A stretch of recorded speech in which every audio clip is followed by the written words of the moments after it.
Ce qu'on peut retenir, c'est que la désinformation a été amplifiée avec l'arrivée des technologies numériques et que c'est un fléau qui est mondial, qui touche tous les pays et qu'il est important de travailler à mettre en place des solutions pour contrer ce fléau qui vraiment touche tout le monde, à tous les niveaux.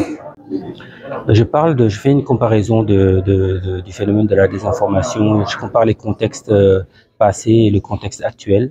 Je disais que la différence avec l'ère numérique, c'est que les technologies amplifient ce phénomène de désinformation-là et ils touchent tous les utilisateurs et c'est à des échelles insoupçonnées. Et ensuite, je parle aussi des technologies et des techniques de manipulation, l'utilisation des bots, l'utilisation de l'intelligence artificielle, de deepfake, etc. Et ensuite, je préconise aussi des solutions.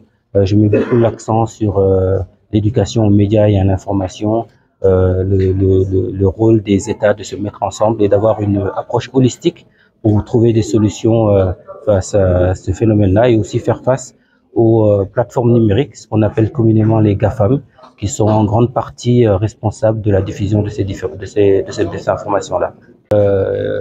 Lundi, Inch'Allah, le président, son Excellence Bassirou Diomaye Diakhar Faye, va lancer la nouvelle stratégie numérique, le New Deal, et vous allez voir qu'il y a beaucoup d'éléments qui sont pris en compte et que cette stratégie, une fois mise en place, va vraiment positionner le Sénégal comme un leader africain en termes du numérique. Donc, je vous donne rendez-vous à lundi. Vous allez voir que cette nouvelle stratégie est vraiment une stratégie qui est innovante et qui va vraiment booster le Sénégal dans le secteur numérique. Le numérique est un domaine, c'est un secteur qui est transversal, donc qui touche tous les secteurs.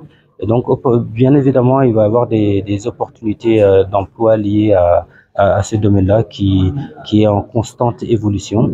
Donc, oui, je répondrai oui à cette question-là. Le numérique, bien évidemment, ça évolue. Donc, peut-être que dans certains pays, on assiste à la disparition de certains médias, mais le monde a toujours évolué de cette manière-là. Et des métiers vont disparaître et d'autres métiers vont apparaître avec le numérique. Donc, je trouve que c'est une opportunité pour l'Afrique et pour le Sénégal en particulier de bénéficier de ce secteur-là.